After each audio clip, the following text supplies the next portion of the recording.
masalah tarif juga sih. Karena kan kita nggak comply kemarin kan. Jadi angka yang sebenarnya si Trump, Presiden US Donald Trump ini minta, kita nggak bisa penuhin tuh. Nah, kita nggak tahu nih 2026 karena ya biasa ya, kayak tiba-tiba sebel gitu ya. Wah, gimana sih kemarin kata mau import berapa billion US dollar gitu, kok nggak jalan misalnya. Pasti kesel tuh biasanya tuh. Kalau Amerika pasti kesel ada possibility tarif dinaikin. Possibility itu ada sih. Karena kelihatan kalau misalnya kayak kemarin sama si China, kan mereka janji waktu itu kan beli soybean kan. Nah itu, wah itu di rame itu ya misalnya ya. Dia bilang kayaknya, oh definisi compliance-nya itu bukan sampai akhir tahun Desember, cuman sampai harvesting-nya katanya bulan September atau Oktober gitu. Nggak comply nih. Nah itu yang biasanya tuh bisa bikin kayak uncertainty-nya lumayan tinggi. Nah karena ada masalah masalah ini ya.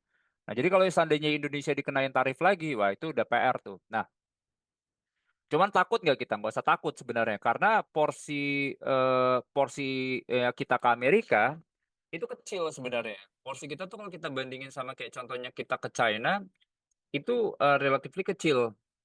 Nah, jadi kalau kita ngomongin secara net, itu eh, secara net ke perekonomian mungkin bobotnya cuma sekitar 2%. 20% dari ekspor, 10% portionnya. Berarti kan artinya cuma 2% doang kan. Nah, jadi yang nggak usah worried lah ya.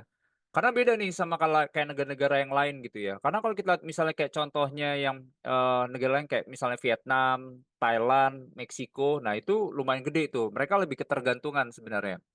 Nah, jadi itu yang harusnya sih kayaknya kita nggak usah terlalu worried ya. Nah, ini yang bakal kena apa nih Pak misalnya? Nah, ini kita tinggal lihat aja sih sebenarnya. Ini barang-barang kayak contohnya electrical machinery itu masih lumayan gede gitu ya. Dan udah kelihatan sebenarnya beberapa yang kena mana sih Pak misalnya gitu ya. Ini kelihatan nih misalnya kayak apparel, clothing yang dijual ya ke Amerika ya. Ini udah mengalami perlambatan. Dari yang positif gitu ya, ini udah mengalami perlambatan. Sepatu-sepatuan gitu ya, misalnya dulu udah lumayan bagus, itu juga mengalami perlambatan. Jadi beberapa sektor tuh udah lumayan kena sih.